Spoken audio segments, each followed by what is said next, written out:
Be more grind, rise, shine through the struggle. Black dollar circulate, flexing muscle. Politics and biz building walls like bricks. Motown soul rap mixed in the fix. Shiny cover spitting truth, microphone holder. Past the noise scene, watch growth in the folder. Black biz bright spotlight in the dark. Hustling hard, lighting sparks in the park. Be more new, we'll be breaking glass ceilings. All black every day, income healing. Donnie Glover, flip the script. Let's go, Black Wall Street roadmap. Be more flow. Real talk, stock rise. Dreams ain't looking hollow. Blueprints, handshakes, enemies wallow. Baltimore kings, queens, crown on the throne. Legacy built, stone by stone. Headlines, deadlines, moves in the background. Politics, money clips, elevate the town. Black beard strategists, wealth can't be missed. Twist the plot, make the whole world twist. Be more news, success we inhaling. Victories, IRS, no detailing. Donnie Glover, rise to shine, let's glow.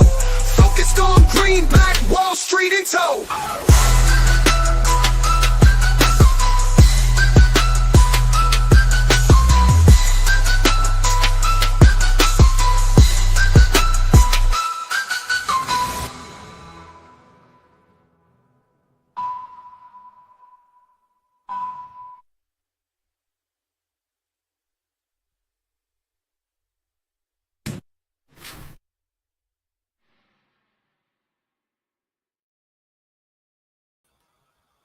First name's Donnie, last name's Glover. In it to win it for the long haul, baby. We have with us two very special friends, Morocco Coleman, Sarge, aka Sarge Teed Hut, and then also Rodney Burris. Rodney, you were military service yourself, weren't you?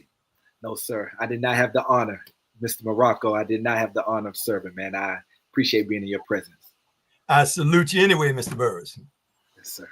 You're a young black man, survived the marathon. Well, you know, I'll tell you, let me bring you up to speed. We've been talking about Native American indigenous culture, and I got to tell you, we have some wonderful people that watch the show, that contribute to the show.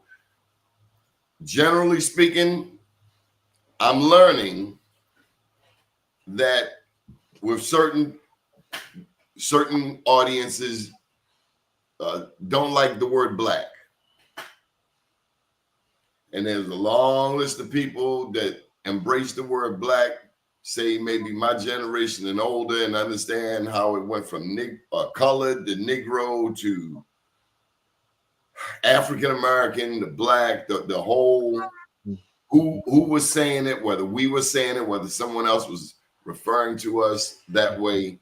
But Rocco, this is gonna get deep. I don't know if I warned you, but you're a soldier and you can handle this. Yes, sir. And let me just say, Morocco, you bring so much to this conversation that I could never answer. And Rodney, from your emotional intelligence expertise, yes, Lane, I have some questions specifically for you, but that's what we've been talking about. Are we Moors? Are we Hebrews? Are we Native? Who are we? I love this topic. So I've learned, I chill using the word black, even though I got a book that has black in it. Yes. I Am Black Wall Street. I got my first book actually has black in it. Unapologetically black. Third book is entrepreneur, but I'm gonna give you both some breaking news. That's the new book. Black book. Yes, sir. Yes, sir. Yes, sir. Just got it in my hands. Oh, you talking about Burkina Faso, man? You are touching on so many of my favorite current topics. Burkina Faso, I love what they're developing over there. It is amazing what's happening right there. You're very up to speed with current events, man. You know about Burkina Faso, Morocco, Sarge? Yeah, I picked up on it recently with the young man that's the, I'll use the term president. Captain Ibrahim Traore. Yeah. And he was dropping it strong. And I picked up that he's working towards a cohesive Africa. And I was very impressed when I saw him a few weeks ago speaking, and very impressed. But then I saw something on Facebook last night, and it was a white guy, and he was speaking, and he says, now I respect this young man. He says, but I got to be honest. He said they're gonna kill him, and the person interviewing said, well, why would you say that? What do you mean? He said, we have to look back at Muammar Gaddafi. And Gaddafi was looking at bringing a cohesive Africa with his own financial system, which would checkmate all of the resources that are being taken out by others and raping Africa. And he said that was the reason that Gaddafi was assassinated. And so it made me stop to think about this. And I've got to do a little more research and digging a little deeper with the president there to pick up a little more on his particulars, and to also look at some type of support systems, because it's something that was stated so wide open, and it wasn't derogatory. It was just a guy speaking what he considered as truth, and it got my attention. Yeah. Well, Traore is a person that gets attention. He is moving in a way that is revolutionary, from his green wall that he is reseeding his part of the lower Sahara Desert, like coming off of that desert. They're creating a wall to stop the desert from expanding and to make it greener. I heard that they are releasing I don't know how many million, maybe it's 1 million, maybe it's hundreds of thousands of rabbits, because they're burrowing animals, and they will naturally help irrigate and aerate that land and that soil. And they're doing phase releases, phase development, the same thing that they were doing with chicken and with a certain type of beetle, Brother Morocco, I forgot the name of it, but to create this naturally occurring, all of these animals are native to that area, but he's using them to kind of redevelop and kickstart. So not just bringing in pesticides and European seeds or American agriculture, but what has worked here, what animals can survive and thrive here, what's not going to throw off the ecosystem, in addition to creating a rice factory. That's one of the largest on the state. In addition to them having an electric vehicle, which blew my mind, Brother Morocco, because I wasn't taught that a third world country, right, like a Burkina Faso, could in such a short time produce an electric vehicle. It exists. It's Googleable. They are producing it. Wow. It's really wonderful. And yes, that threat is there, right? That threat is always there. And I don't like to dwell on it, but I acknowledge the potential reality of such things. But I love it, man. And so between that topic to Donnie, to your book, did you say From Black to Burkina Faso? Is that the name of it? From Baltimore to Burkina Faso. Baltimore. Oh, that's my listen. We hitting everything I love right now. So when we talk Charm City, when we talk Black people, I am one that says Black. I definitely am aware of the discrepancies around the term and what it may mean in Black's Law Dictionary, and I get it. I understand it, but it is something that has been a part of my living and growing. I'm proud of it. I'm proud to be Baltimorean. I'm proud of being a Black man, a Black Baltimorean, a part of the greater diaspora, who is also, in my opinion, one of the pushers of this reclamation of who my people really are as Black Americans. And I have a whole channel that presents that video and that videos like that and that information. So we're in my wheelhouse today, man. I'm gonna try to be quiet, Brother Morocco, and yield the floor. But I love this, man. I'm glad to be here. So, Morocco, one of the things I wanted to establish is your military record.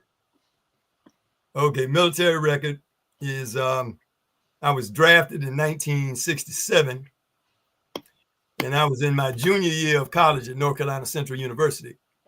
And I was on the track team, and we were participating internationally. And we had tutors, but in my brilliance, I decided to drop a few hours during that semester. And then I got a letter from an uncle that I didn't know I had named General Hershey. And he said, "We're getting ready to draft you." I said, "Well, I'm in school." They said, "Yeah, but you're not a full-time student. The hours are shaky." I said, "Well, wait a minute, let me put these hours back." They said, "No, it's too late." So they drafted me in Atlanta. And I said, "Well, I'm in North Carolina. Transfer me to the local board in North Carolina." So they drafted me in North Carolina. Some months later, I came back to Atlanta for a couple of days. And I said, "I'm back in Atlanta. Put me on the board here." So I did that 8 times. And the last time, General Hershey says, "At the end of your junior year, we don't care where you are, you coming in this man's army." And so I ended up going into the army in January of 1967. I took a school to get school trained to keep from going to Vietnam. 1 year later, in January of 1968, they sent me straight to Vietnam.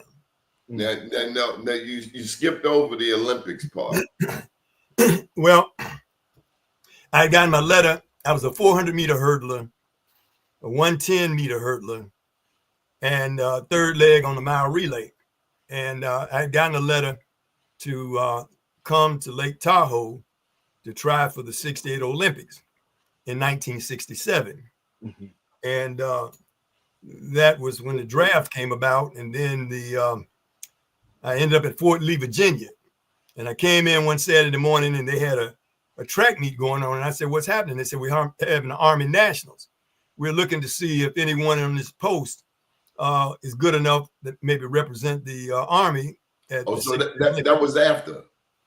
That was after getting drafted. Yeah. When I was in school, it came up.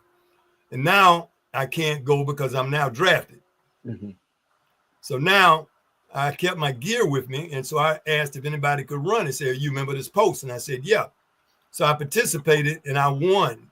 So the finals was going to be in 2 weeks. So I practiced, and at the end of that 2 weeks, I won. And I said, maybe I'll get to special services now representing the United States Army at the Olympics. And not long after that, I got a letter saying that they needed my speed in the rice paddies of Vietnam. And so I landed 1 year after being in the military, and I took the school to keep from going now. Uh-huh. That was null and void now because I been there 1 year and they sent me straight to Vietnam. I landed on January 31st, 1968. On that Say that date again so we don't forget it. Listen, people.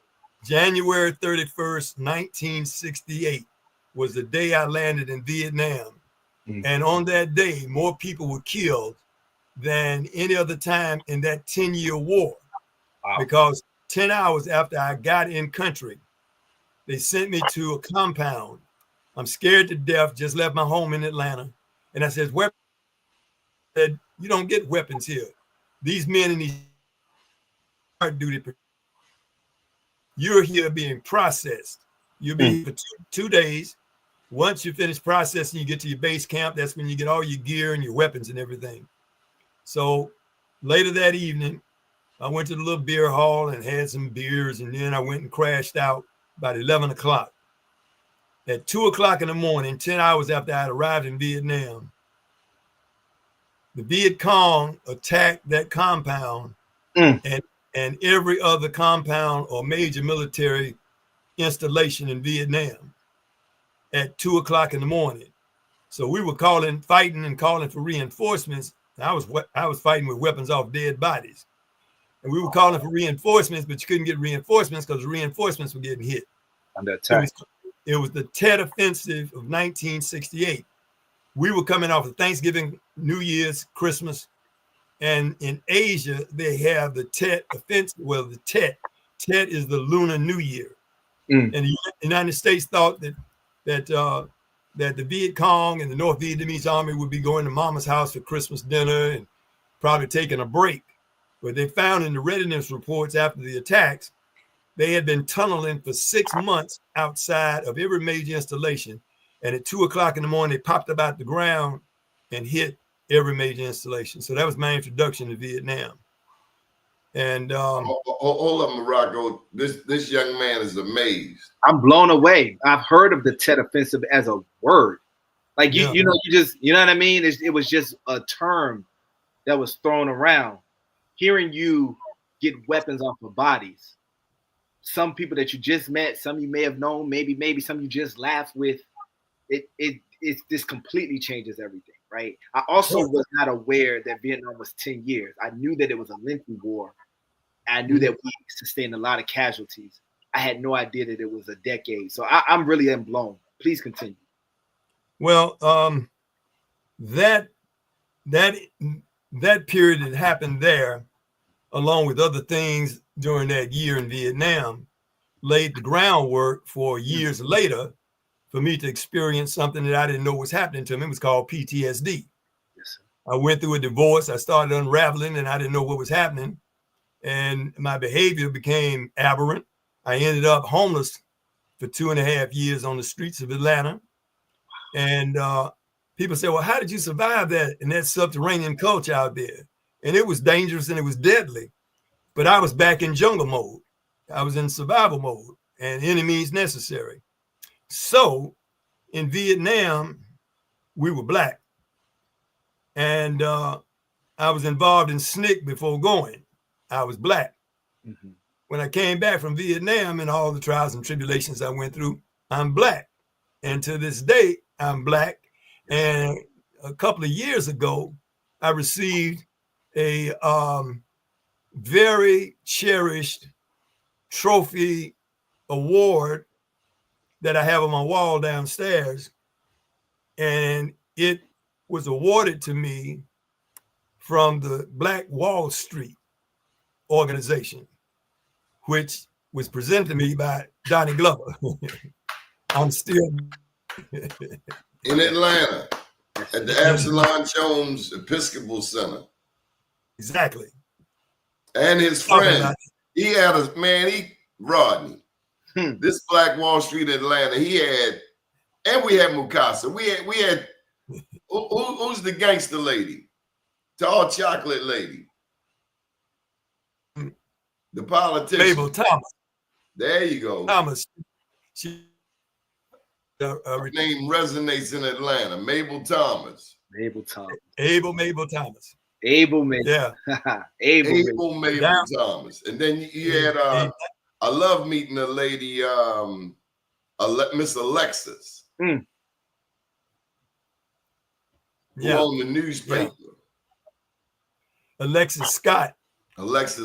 Another. And when I say gangster, I really mean that in the highest form of adoration. She's just superb, stellar, top notch. And let me show you a little something. I had the newspaper back in the 40s, maybe before 3 or 4. And along with their father, they founded that newspaper and it's still in existence today. Mm-hmm.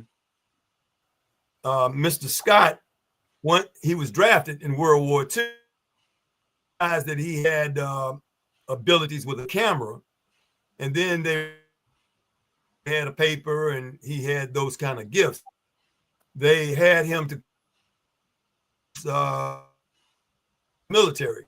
Hey, Morocco, I got to tell you, your connection is a little weak.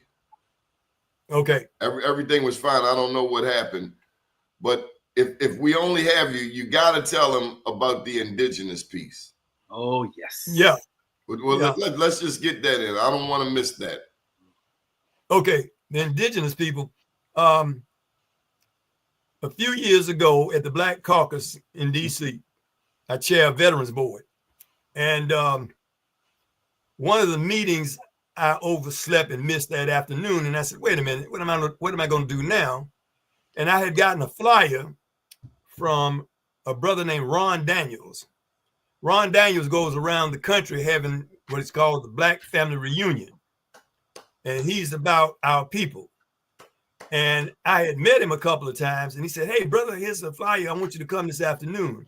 So I said, well, listen, I'm going to go to this gathering that Ron Daniels had. And so I went and I sat in the audience, and there was a panel discussion going on, and there were 5 people sitting at this table in the front along with Ron. And they were talking about blackness, etc. And as I looked at each one of these black people sitting up there with him, and most of them were dark in complexion, there was something unique about them that I couldn't put my finger on. For instance, you see an Ethiopian, you know they're Ethiopian. You know they're Ethiopian. And there was something about these 5 individuals. It was 4 guys and a woman, and they were sitting there, and I looked in their eyes, and it was something just different. And Ron said, well, ladies and gentlemen, these are our brothers and sisters, and they are Seminole Indians. Yeah. The Seminoles out of Florida.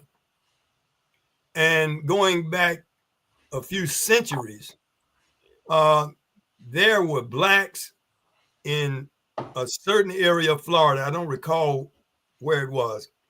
And these people were inculcated into the Native American culture and were accepted.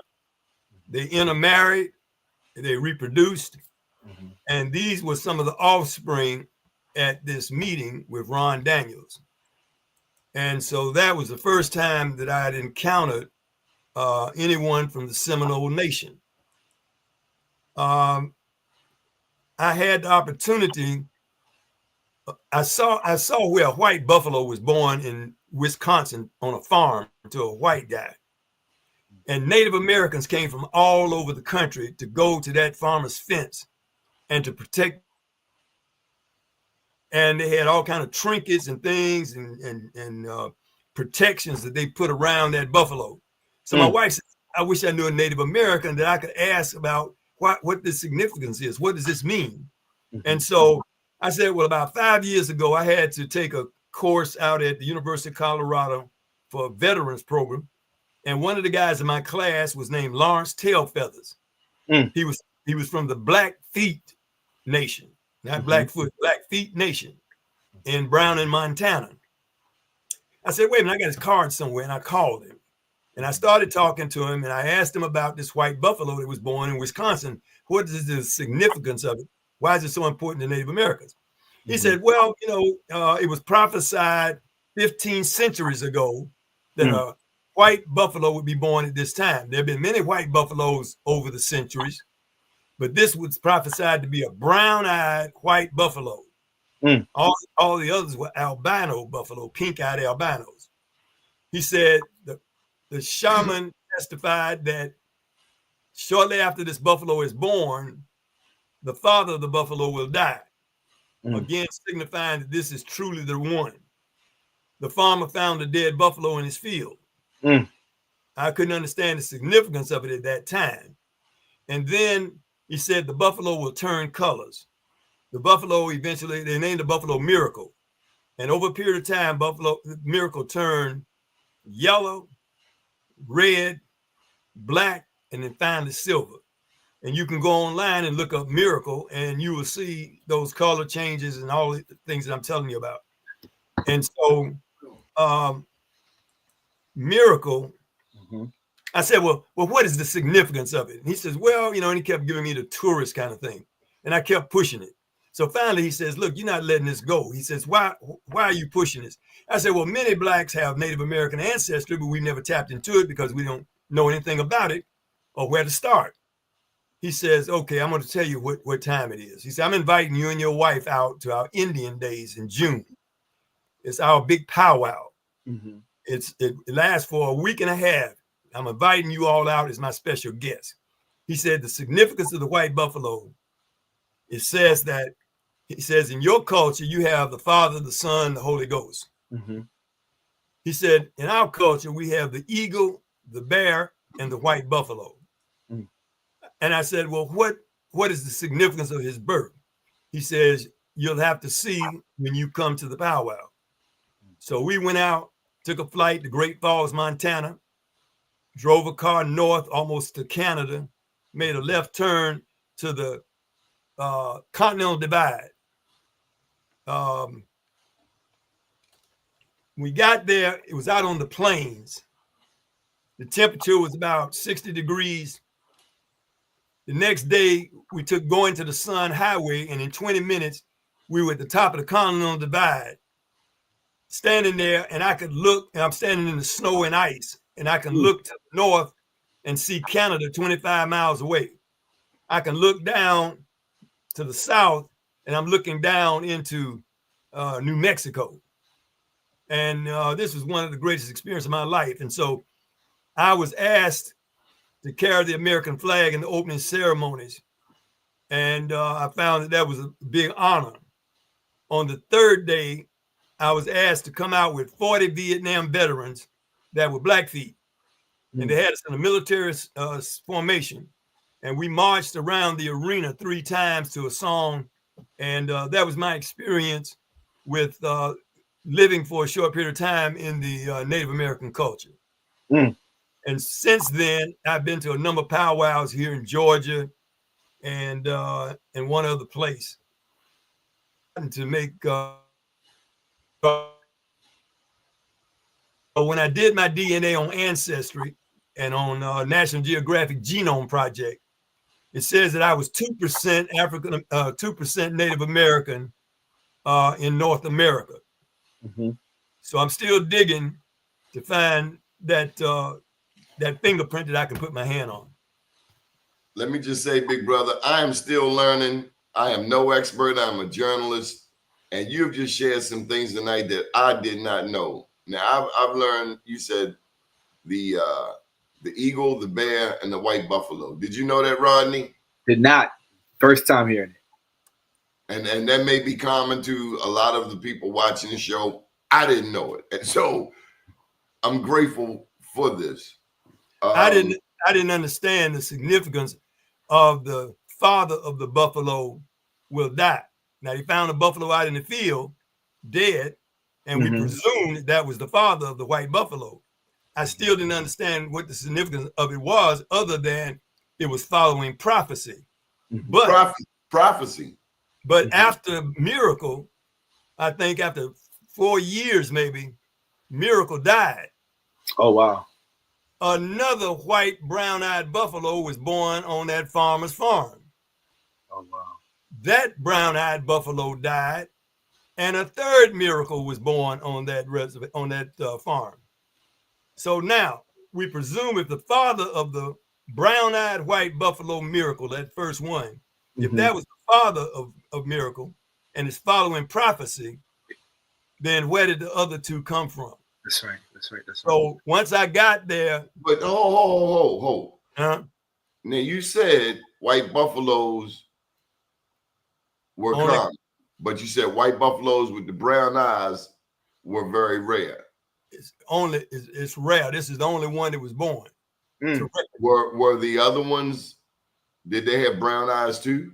No. Brown-eyed white buffaloes born on the same farm years later. Isn't that the miracle? That is the miracle.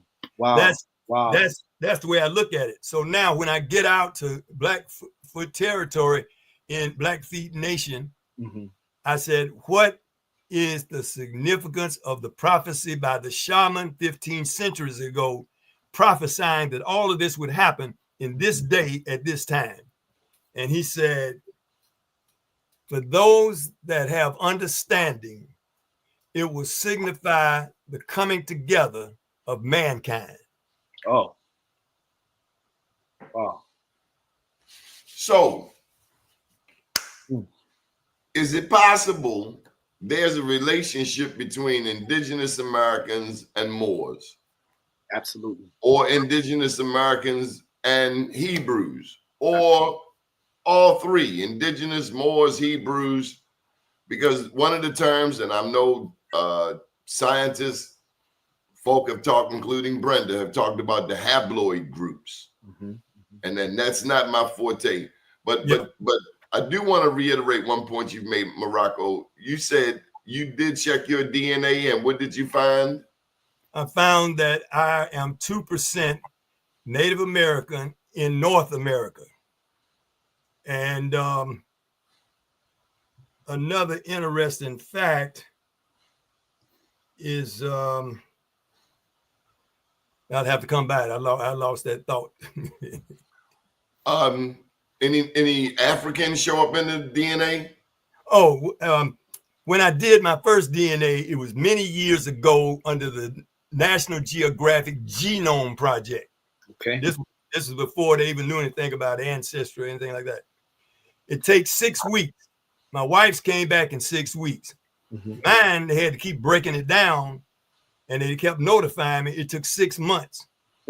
So when I finally got it, it said that I came from a group some 49,000 years ago in Africa that before the Pangea took place, Pangea where the continent split, before the continent split, these 49,000 years ago, the tribe that I'm associated with said, let's walk across the earth.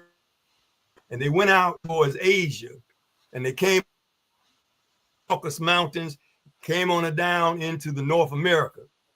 And that is why we are everywhere. We are the first people in the first place, Africa. And it said what took so long with mine, that out of all the DNA so far as DNAs, at the group that I 9,000 years ago said non-male to the earth is the DNA group 49 came from, of that DNA in every non-earth. Now that Morocco.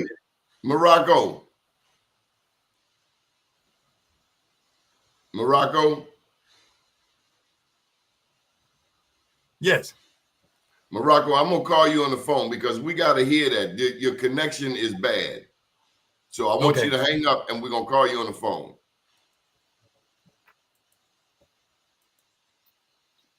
I was really interested.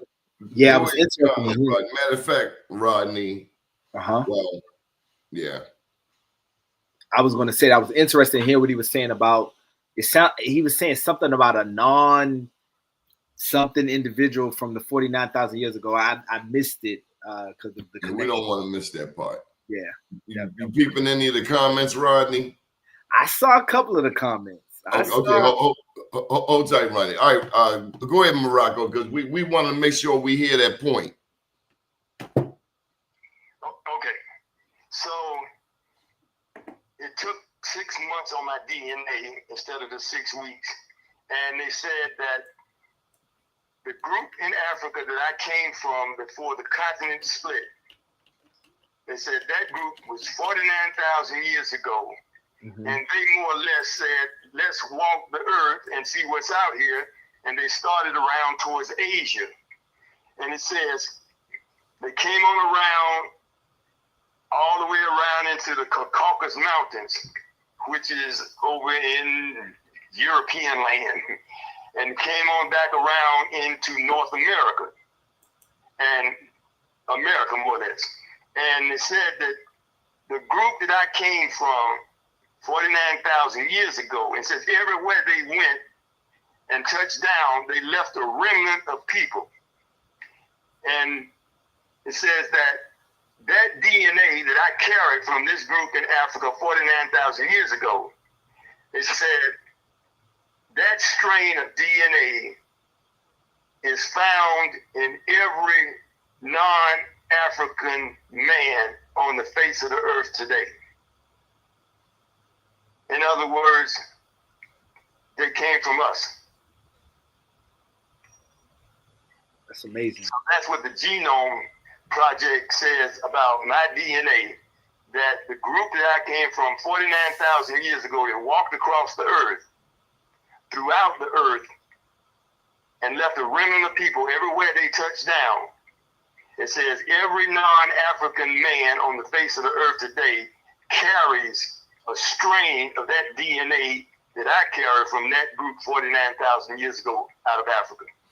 What if I told you in the early 1900s, this man, Walter Plecker, in Richmond, Virginia, declassified tens of thousands of melanated people, and instead of acknowledging their native ancestry, he labeled them, a majority of them, as African American, consequently stripping them from being on the rolls of the various tribes and no access to the land that they are owed, that we are owed. Yes. Mm-hmm. How would you respond to that? Do you care? That say you owe some land, say they owe you 150, 160 acres. Yeah, I care because if you can show, and don't quote me, I can't give you the specific number, but if you can show a certain percentage of Native American ancestry through a grandmother, it was a grandmother or great-grandmother, then in many cases you are able to become involved in certain tribes and would be eligible for the benefits that they get from some of these casinos and other sources. Yeah. But now let me drop this on you too. Now this I found interesting years ago. You always hear the term, $5 Indian, $5 Indian.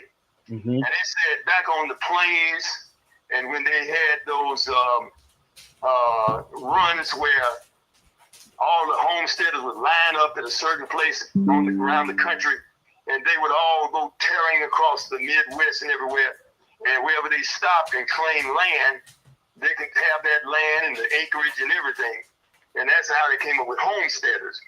But they came up with something else called a $5 Indian. So Native Americans would have to go, after they had the reservations and all that kind of thing, and checkmating the Native Americans, they had you to come and sign up on the rolls.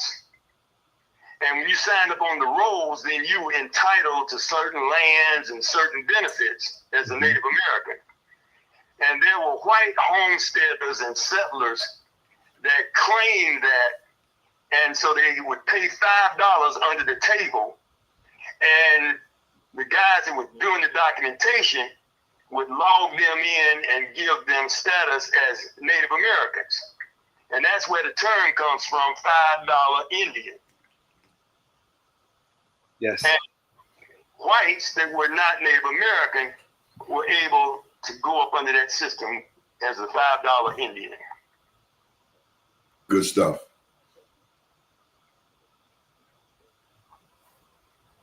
Got some interesting comments here. Morocco, we're going to finish out online, but I wanted you to share that story with us. And we thank you for this enlightenment. We're going to discuss this, and we'll talk with you shortly. Thank you, and it was good meeting Mr. Burris. You take care. Good deal. Thank you, Thanks, Mr. Morocco. All right, peace. Peace. Break it down, Rodney. Oh, man, it's so much there. So first of all, yes, we were a global melanated population.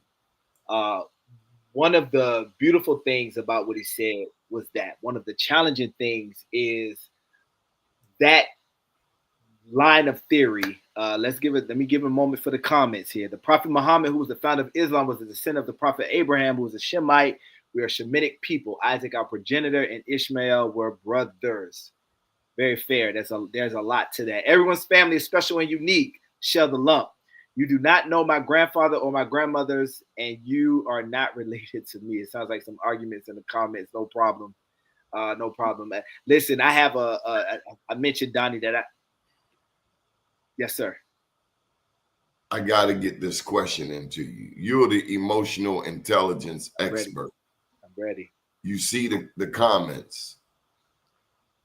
And and this is really what I want to ask you. Yes. Let me back up. Do you have indigenous roots? Absolutely. I think we all do as Black people.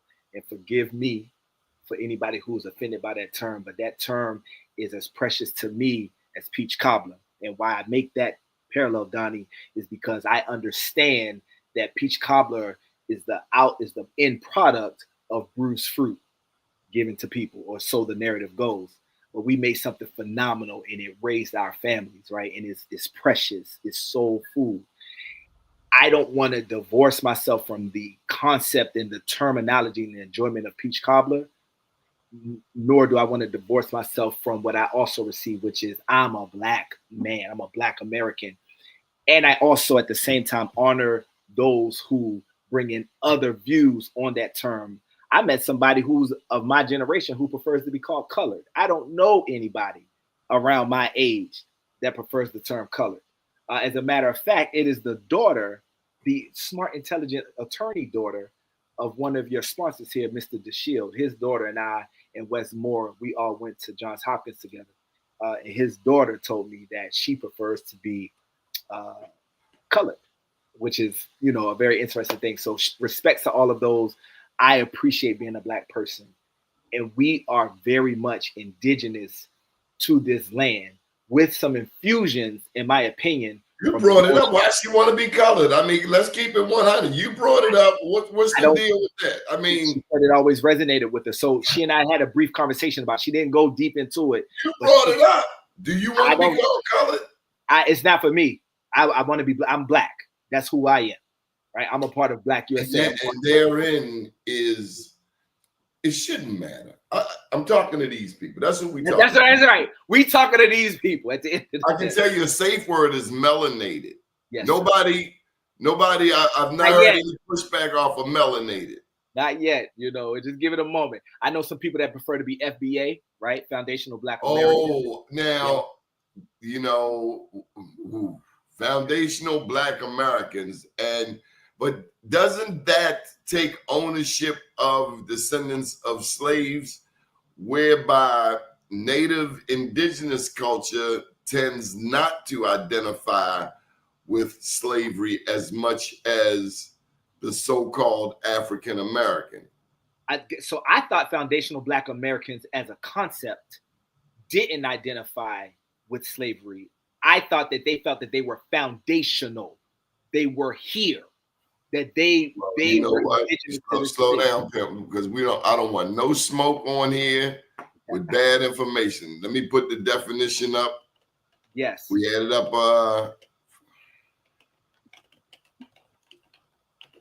the young man that did the Moors video, Tariq Nasheed, is the term used to describe Black people in the United States who can trace their lineage to enslaved people. That's FBA. Who FBA, that's what we're talking about, right? Sir, yes, sir. Oh, wow. Who trace their lineage to enslaved people who were emancipated in the U.S. I was not aware of that. That was not the definition that I operated under with FBA. What I am referring to is it's similar to ADOS, American Descendants of Slavery. Yeah, I'm not talking about that. I'm talking about melanated folks that look like me and you, right? Who were already here, who either were indigenous to this land and or who never goes up the way I want. I'm sorry.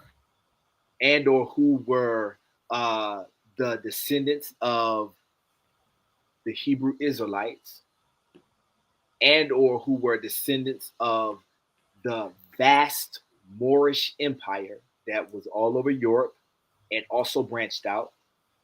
Can I tell you something I found out? And Donnie, you are a historian at heart, man, and so you may know many of the things that I'm already. Let me tell you, bud, I feel like a rookie on this show. Well, so here's one, right? So over in a certain part of the world, there's a lot of countries and nations that end in the word "stan." Afghanistan, right? And those Turkmenistan and those kind of places. A very prominent group of people had a language that was called Hindi, right? They called their people and their religion Hindu. The Hindi-speaking people with the Hindu belief system was a part of a nation that they self-called Hindustan. On maps going into the 1300s, the 1200s, the area that we call India was known as Hindustan. Why is this important for this conversation? And I'm gonna come to Sheldon Lump. Please leave that up there. I want to respect that comment in a moment. That's important, Donnie, because if for centuries, I, as a white European, and I say all of these terms respectfully, am entering into an age of discovery, or so it's called, trying to find new lands, and I presuppose, I think, conjecture, that I can take a certain route and make it to a place called India. And when I land there, I think that I'm in said place. And so I call the people there Indians. But if in my language for hundreds of years, I and everybody else connected to me referred to the place I thought I was going as Hindustan and not India, then something about saying that I thought I found Indians in this place don't line up with the narrative. With a little bit of digging. And so then with a little bit of digging, we read that Italian explorer, Giovanni di Verrazzano, hope I pronounced his name correctly, da Verrazzano, I believe. But he said that when he arrived, the people that he found here were black in complexion, not unlike the Ethiopians. Here, this wasn't the result of slave trade. The artifacts, the artwork, I on my channel, because I share this information, there are anthropologists that talk about the Negro features being in the memories and in the artifacts of the southwestern part of the United States for time immemorial. These are anthropologists that are well-respected people. We were here, Donnie. The slave ship narrative, and I say this with humility, I say this with respect to my people and the people I'm connected to. The slave ship narrative doesn't line up with a few different questions. I'm going to post 3 of them right now. First of all, if you do a simple search on old ships from the Roman Empire, the Viking ships, Egyptian vessels, we can find them. We got wreckages, they're in museums. If you do a search for how many slave ships were there supposedly, somewhere around 35, between 20, 35,000. I love that photo. I love that photo. Look at those people. Look at those people, right? 25 to 30,000 supposed slave ships. If you ask then a follow-up question to Google, right? Just use your, this ain't no deep research in the Library of Congress somewhere or $30,000 textbooks, simply on your phone or your tablet. How many slave ships have we found out of 35,000? You see responses that say a handful. We found 1. There were 2 documented. Then you read it, and it's like, but this was challenged. Well, we really didn't know about it. One of them that we found was the Clotilda, supposedly. And then you read it, and the article from National Geographic says this wasn't quite the site, we're still looking.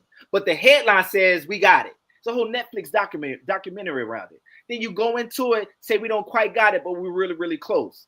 And then supposedly the people off of that ship named where they're from, Africa Town.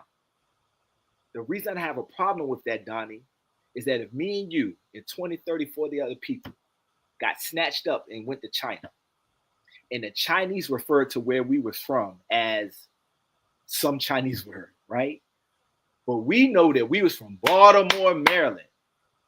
We wouldn't call where we're from East Coast United States, or this is North America over in China. We would probably say we got Baltimore right here. We bring Baltimore. We would say our name.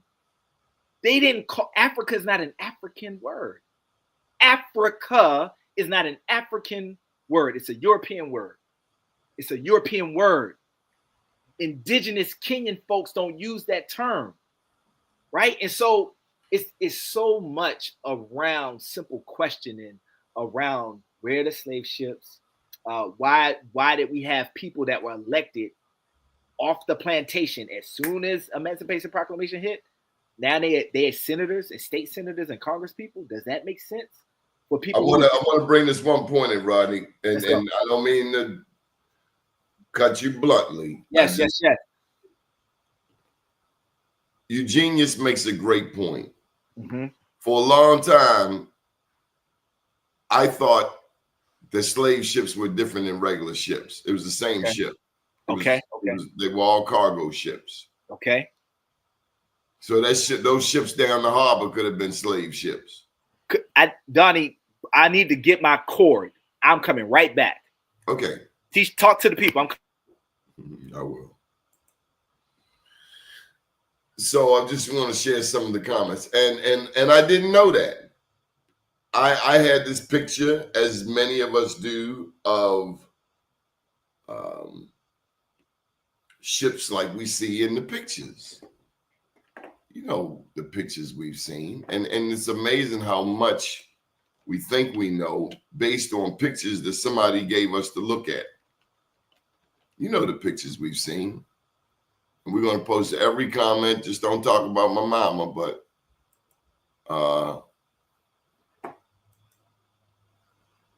I'm going to post these pictures.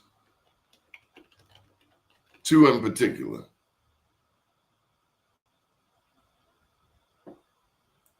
But they, to my understanding, I thought for a long time, again, that slave ships were different than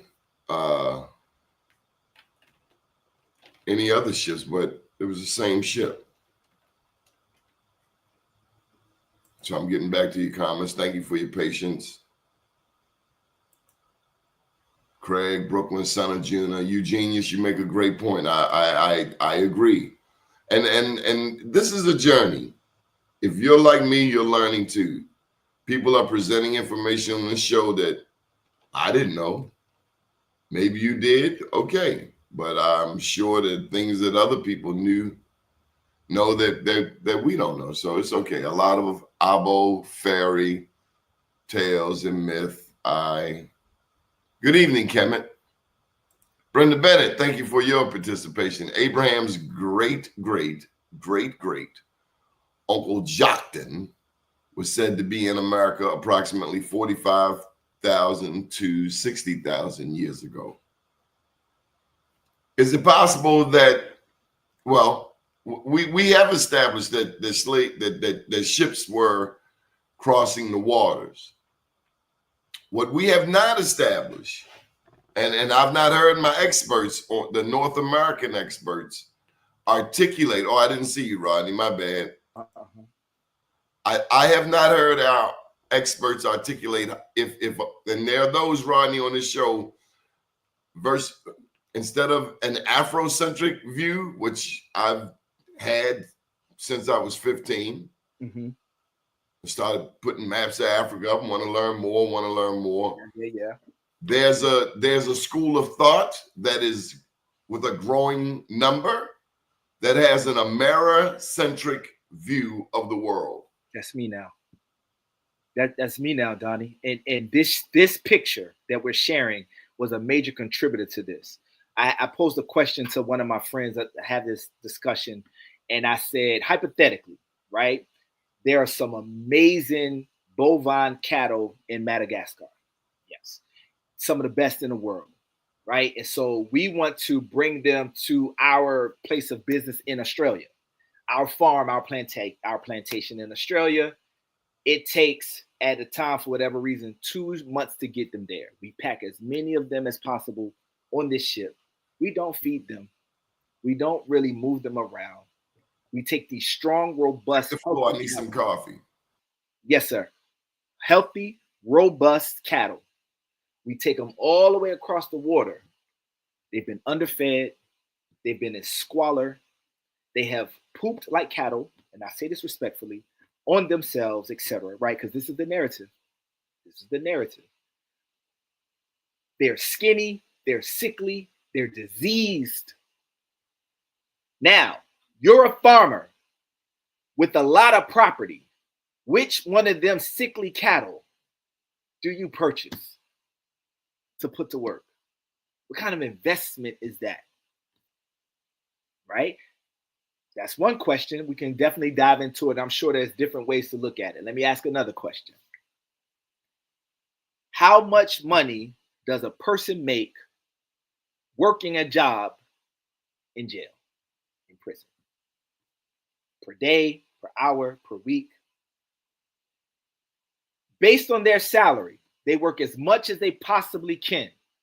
How long will it take them to earn enough money to purchase their own bail?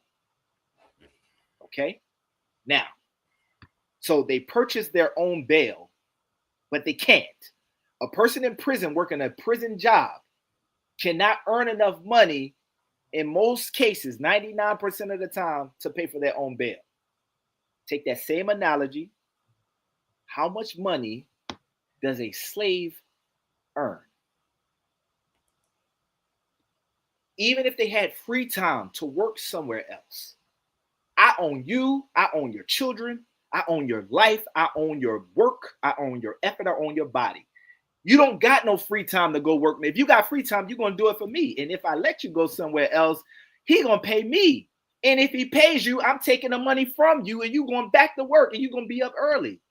So how does a slave earn enough to pay for their bail? How much does a slave earn? Slave, you don't make no money. It's the definition of being enslaved. But we share these ideas that they earned enough money, some of them, to purchase their freedom. When has it ever happened right now in jail? When? So has it ever happened? I'm sure. Blue moons, the stars line up, things happen. But those are what I would suggest are outliers to a system based on the narrative. What I'm saying is that the narrative has holes in it.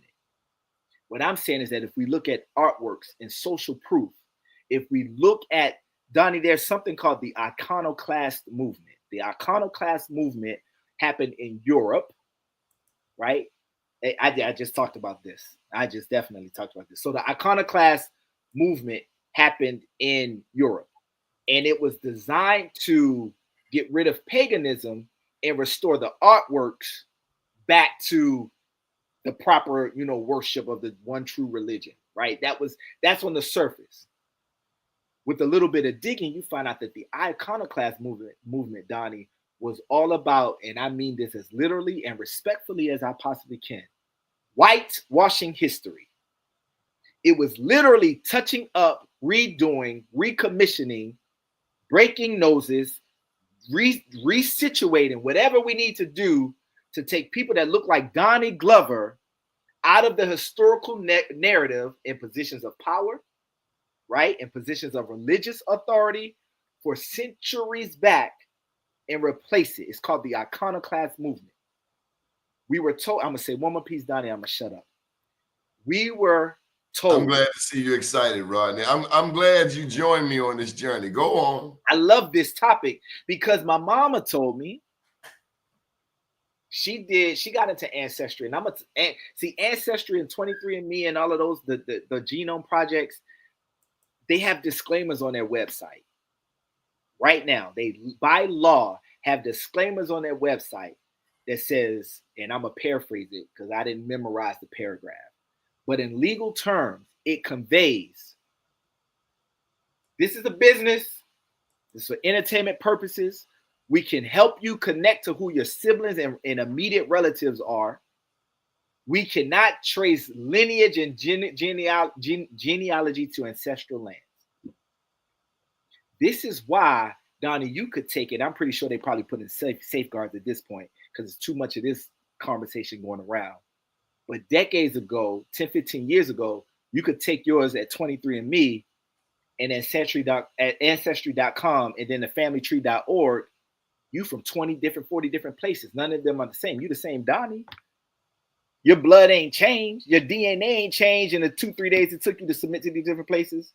Morocco is the first person that I have ever heard say that they have 2% native ancestry. Because my question becomes, who gets to determine that blood pool? I don't know if I shared this with you. Walter Plecker, the Dawes Commission, a table set up, presumably 5 white guys, and they say, Rodney, you're Native American. Donnie, you are you are African American. That was it. Based on hair texture, complexion, or what have you, maybe social influence, political influence, but somebody else has just said, you are this, you're not that. And if they say you're not Native American, you are certainly cut out of any inheritance. That's right. From the Native perspective. So to the heart of the matter, what would be your answer? Are we Native American? Are we Moors? Are we Hebrew? Are we some of all? I think we're some of all. So my research, my personal research, and I don't claim to be a PhD level researcher at all. This is that I definitely think that my research lives in a lane of what I call social proofs. This is the legend right here. This cat here, you got to check out his work. Legendary Top Cats. Yeah, please check out his work. I have a question for him because I believe that he has some content that's on Instagram. And if this is the same individual, I have seen some of his work. And he does phenomenal. And the fact that he knows who you are, man, just speaks legends about who you are. To God be the glory, brother. Yeah, that he's done some phenomenal things. Donnie, I think we're a little bit all of it, man. There seems to be more to our history than I ever could have imagined. For example, and I don't think this is our history. I'm not sure. I'm unclear about it. Yeah, that's right, Brooklyn, some of all. There's something called the Tartarian Empire. There's things I've come across that word recently. What is that? So it seems as though there was another global, semi-global civilization. I don't know what these people look like. I don't know if they were of several mixed races or if they were one people. I'm not sure, but they were under the banner that was called Tartaria. And supposedly they had several things. One of the things that they had that was unique to their civilization was free energy. And by free energy, there's people right now, there's a brother, African-American, black guy, however we want to say it. There's a brother who invented a machine that pulls hydrogen and oxygen from the air without ever running out and makes clean water.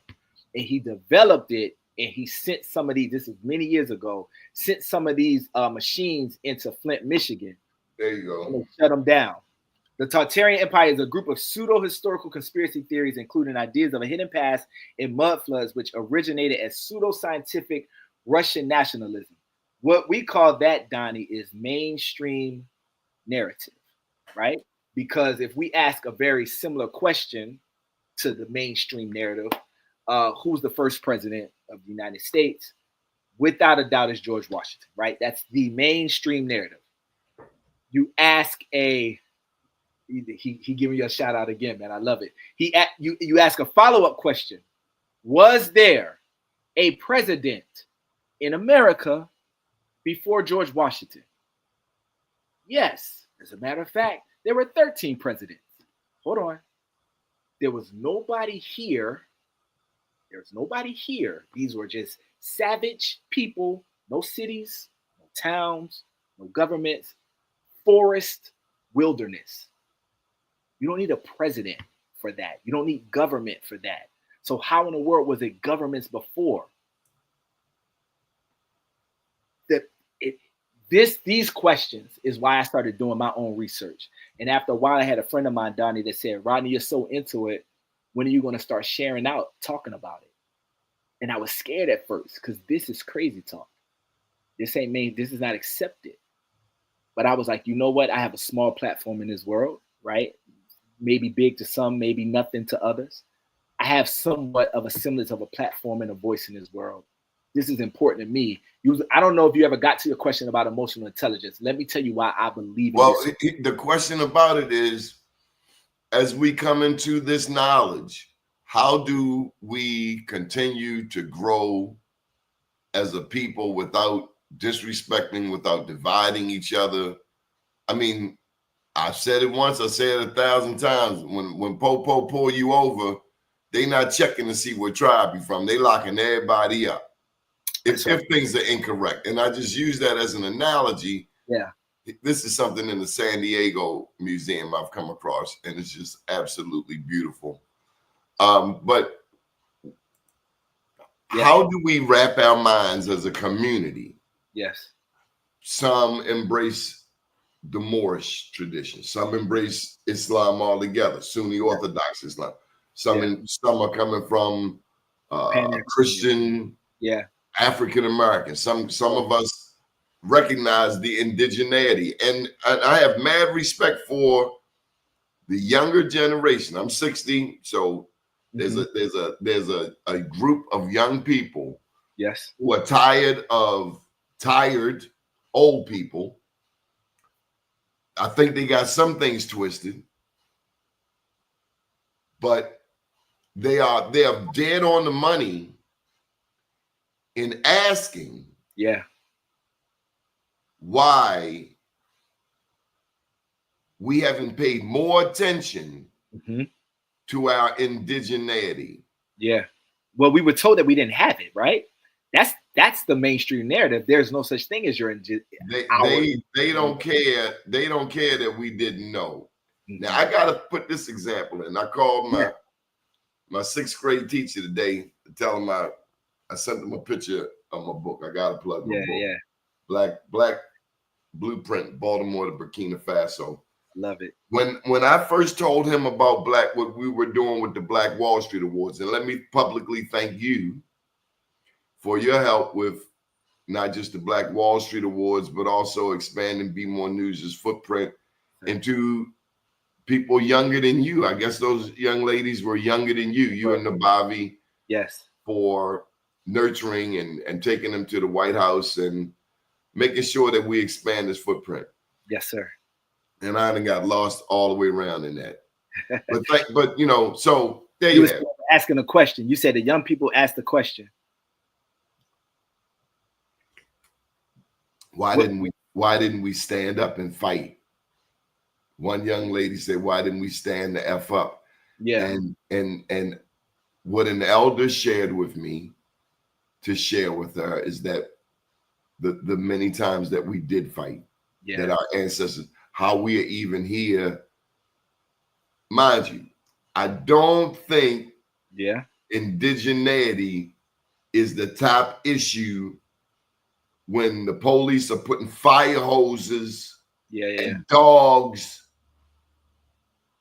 Yes. I said, didn't I say dog? Because I hear people say Baltimore say dogs. Come on, man.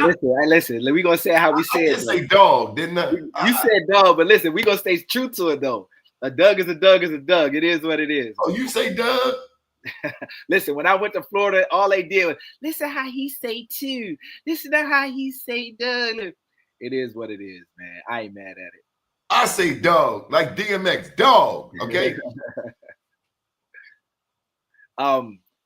You're right. That's not the most pressing issue when you're under attack like that. But they lynching our people. Sure. Yeah. We trying to get the hell away from you know, South Carolina. You would not believe the stories I have heard from melanated people who had ancestors, elders, you know, your grandparents, great-grand, they dead ancestors, who left South Carolina because they shot. They shot somebody trying to impose. So they had to leave and get up out because it's hot. Yeah. Yes. And I've heard that story in the family. I didn't know it was in so many families. South Carolina was bad. Yeah, it's hot down there. Now I can imagine. And that's not the time, to your point, to be arguing about indigeneity.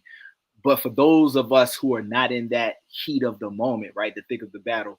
So one of the things that I, if I may use this word, pride myself in being able to do is to help people see themselves differently, right? And so the way that there's a guy who worked in the federal government, he wrote a letter, a recommendation. He said, Rodney C. Burris is one of the top trainers in helping to unlock human potential. And I used to be afraid and ashamed of that statement because it sounded grandiose. But how it relates to this, Donnie, for me is, how do I help you see yourself different and better when deep down you believe you're a few steps removed from a savage? You're a few steps removed. I'm great. I've heard people say that they're grateful for slavery because it took them from the jungles and worshiping idols, and now they over here, they get to be Christians. And so, like, if this is who I've you never heard anybody. man, I've heard it more than one. Kanye is the only one that I can recall said something crazy like, what did he say? Slavery didn't exist. He said it was a choice. He said it was a choice. He said it was a choice. And actually, I don't. That's going to take me off of what I want to say. Let me tell you about the most. I got a damn chain around your neck. That ain't a damn choice. No, that means you've been kidnapped. You've been snatched. You've been disarmed. Right. You have been turned into property. Yeah. And I wanted to clarify too. They did try to kill the leader of Burkina Faso several times. Yeah, more than once.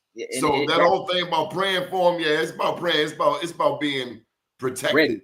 That's right. And because they've already tried to take his head off multiple times. Yeah, I do say head, dead, and red. I do say dead, head, and red. I mean, that's Baltimore now. I ain't mad at all. You're gonna catch me saying red, dead, or head. You're not gonna say head. So yeah, Baltimore is gonna come out. But I don't be that as it may.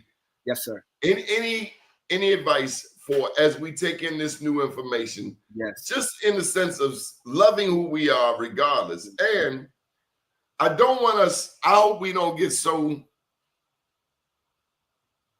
out of the loop of the rest of the world. Yeah. That we view anybody who is not indigenous as an enemy. I am reminded of one of my favorite heroes.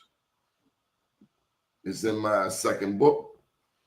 There are two heroes that I, as it relates to slavery, two heroes in my world, in America. Now, Jamaica, I'll tell you Nanny the Maroon Queen. In Brazil, I'm going to tell you Zumbi. Okay. But in my world, it would be Harriet Tubman and it would be John Brown. John Brown is not indigenous. Oh, white guy. I know. I'm familiar. Speaking of indigeneity, white guy who died fighting against. That's right. That's right. For the cause, right? Down with the people. Yeah. He is forever one of my heroes. I can't speak for anybody else, but in my research, yeah. Matter of fact, I didn't like the film that they did when Ethan Hawke played John Brown because they tried to play him as a little touched.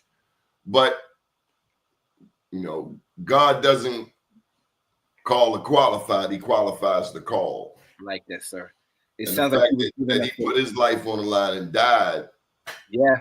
Fighting against slavery. A soldier's a soldier. See, real recognized real. Whether you're in Hawaii, Uzbekistan, Paris, Hawaii, you know, I've been watching what's his name? Jason Momoa, the actor.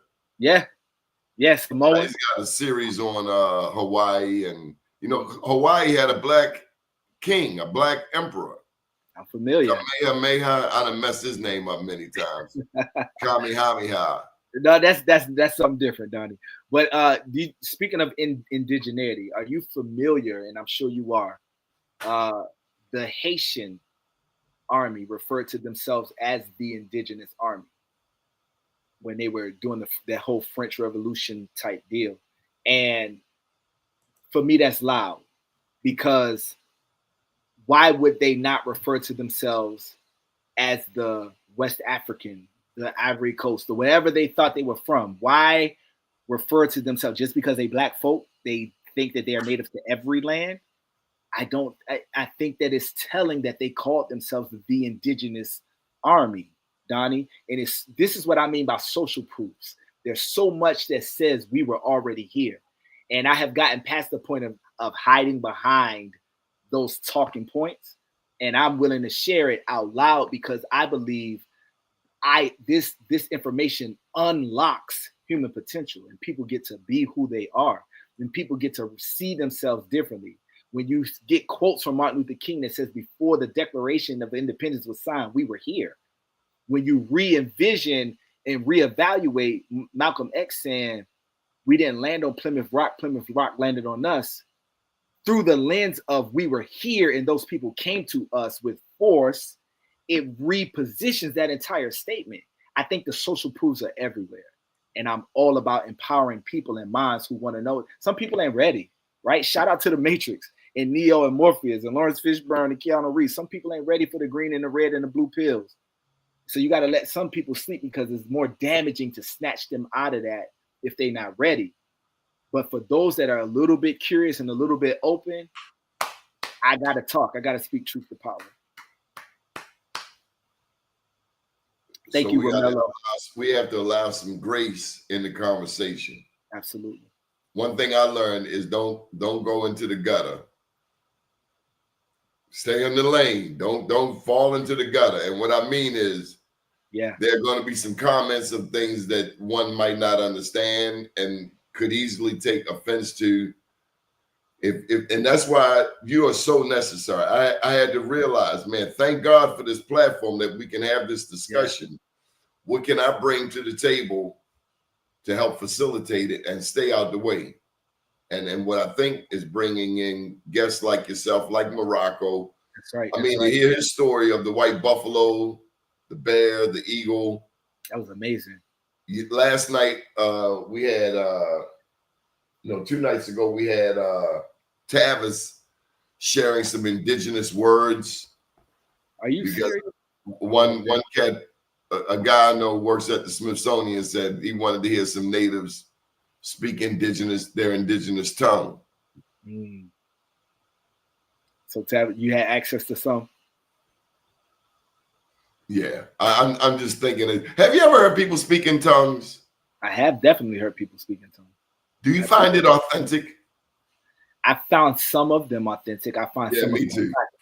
Some other people I thought I should have bought a Honda, but I'm not knocking it. I'm just saying we do know. Hey, look, black people know. We know spirit. If we know nothing else, we know spirit. A lot of people know spirit. Yeah.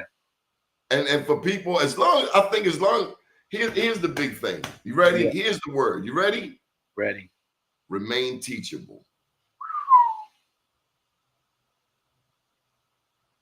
That's what you remind me to do. You have G-checked me. I don't let nobody G-check me. I just want you to know. Donnie, I appreciate this, man. I think I need to get ready to make some dinner for my young folks. Thank you for joining us. We kept you over. We got to get some of these comments in. Don't go nowhere. Give me Let's 2 minutes. Go to New Orleans. Then Black Indians speak the language. New Orleans has such a rich culture of indigenous. The Haitians are indigenous because the army was called the Indigenous Army. European. Oh, go back. We'll make your mind up, man. No, go back to the one, right? Yeah. European colonial powers coined the term Indigenous Army. We need good reading comprehension skills. I appreciate it, Kemet.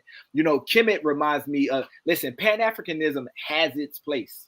And I don't knock it because Africa should be more prominent. I just don't think it's the only land in history. I just like a bowling alley. So you made a bowling alley reference. Bowling alleys have several lanes within that same camp. And I think that these narratives live alongside each other. Martin said that we are exiled in our own land. I got a whole video about that. I did a whole video about that. Shout out to the ancient one. All right, Rodney. Thank you very much for joining us, man. Ashe. And we got to bring you back. Hope you can come back. And I'll be glad when you get back to them emotional intelligence articles on Be More News and blackusa.news. Absolutely, sir. I appreciate y'all. Have a great one. Good evening, world.